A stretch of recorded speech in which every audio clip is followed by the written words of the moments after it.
Good afternoon. As I have talked about several times, as a society, we are working through how to reopen our economy safely and responsibly. On April 24th, I introduced the village's reopening plan and sent our plan to the governor. I know from the emails that I've received that many of you in the business community have been reviewing that plan. This Tuesday, Governor Pritzker announced the reopening plan for Illinois, called Restore Illinois.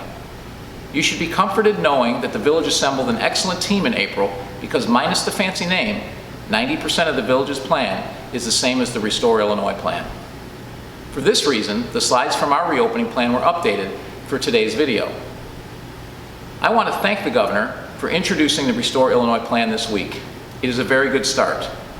There are a few areas where I think it can be improved, which I will point out as I explain the governor's plan. The Restore Illinois plan has 5 phases, and according to this plan, we are in phase 2. This is comparable to the village's plans that was phase 0.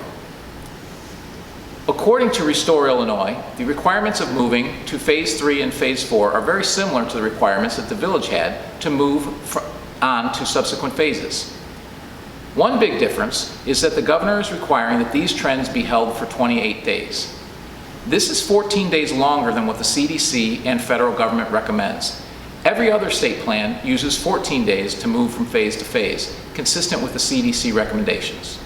We believe that the CDC recommendation should be followed. Another big difference is the Restore Illinois requirement to move to the last phase, which allows groups larger than 50 people. According to the plan, there needs to be a vaccine or a highly effective treatment available or no new cases. We think that this is unreasonable. A mass-produced vaccine is at least 2 years away if an effective vaccine is ever developed. A highly effective treatment may take decades. For example, it took over a half a century to find an effective treatment for the flu. Lastly, no new cases would mean that the virus has been eradicated. In the history of mankind, there has only been one human virus eradicated, smallpox. And that took over 200 years and a worldwide vaccination program to do so. When we embarked on the stay-at-home order, the goal was to flatten the curve in order to avoid overwhelming our hospital system. This has clearly been accomplished. In fact, hospitals have been furloughing medical staff because of the lack of utilization in their system. Changing the goal to eradication or complete control of the virus is not feasible or realistic. Restore Illinois also indicated that there are 11 different regions. Our region is 7. I think it makes sense to treat regions differently, particularly the city of Chicago. Its high density makes it very different than the suburbs, and clearly the Chicagoland region is different than the rest of the state. The village's phase 0 is equivalent to the Restore Illinois phase 2. All of the similarities of the plans are highlighted in orange. The other 2 businesses, libraries and bookstores, open in phase 3 of the Restore Illinois plan. The state's phase 3 is the same as the village's phase 1. The similarities are highlighted in yellow. The one difference is restaurants. The village suggested opening with outdoor and indoor seating that maintained at least 6 feet of separation. The governor's plan would not allow restaurants to open until at least June 26th. Frankly, most of our small, family-owned restaurants will not survive that long. They need to open, and this can be done safely with reduced seating. Several states began opening restaurants with limited capacity, social distancing, and increased sanitation measures this week. We will closely monitor those states to see if indeed this is a safe way to gradually open. Additionally, the social distancing requirements between the plans is similar. 2 areas that we don't think the state addresses adequately are the vulnerable population and long-term care facilities. In Illinois, 87% of all deaths are over age 60. Over 95% of deaths have some other compromising condition, and long-term care facilities represent approximately 25% of all deaths. It will be important that these groups follow the stay-at-home order as much as possible, and that long-term care facilities do not have visitors until we are in the final phase. It also means that businesses should try to make special accommodations for their employees that are vulnerable. Phase 4 of the Restore Illinois plan doesn't relax mask usage, nor does it allow outdoor events, but otherwise it is the same as the village's phase 2. We too have similar concerns about vulnerable populations and long-term care facilities in phase 4 of Restore Illinois as we do for phase 3. Otherwise, The social distancing requirements are the same. Restore Illinois' Phase 5 is the same as the Village's Phase 3 complete opening.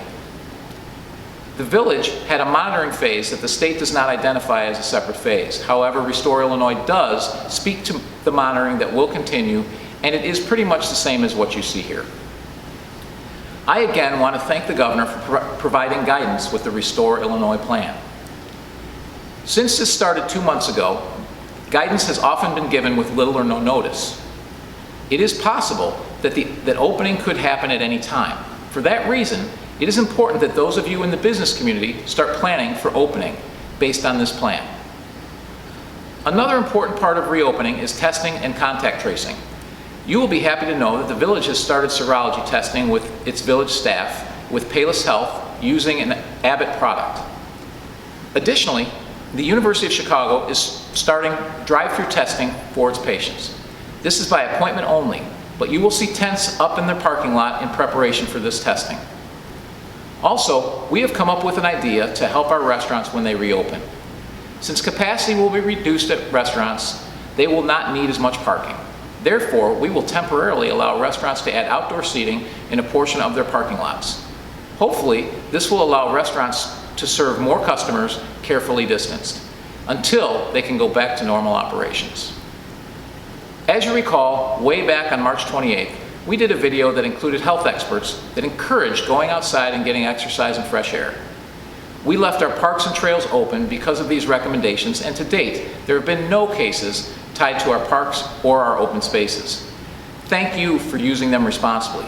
Please continue to do so. I am also happy to announce that due to the improved weather, we have been able to open a lot more of our outdoor recreation areas to help make that easier.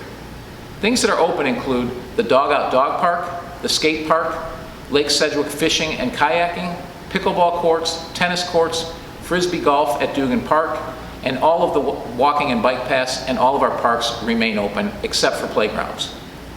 Please get outside, enjoy the fresh air and the sunshine, just like the experts from Payless Health recommended over a month ago.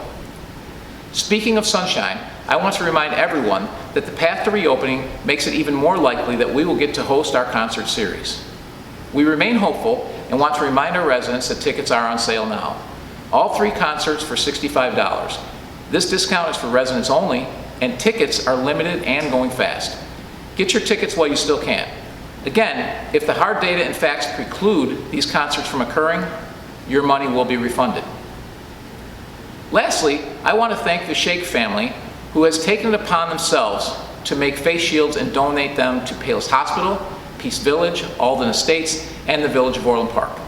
It is wonderful to see the extraordinary efforts made by ordinary citizens in a time of crisis. We are proud that you are part of the Orland Park community. We are getting closer to reopening. We have a path for measured and safe reopening. Together, we will get through this. Thank you very much, and have a safe and healthy weekend.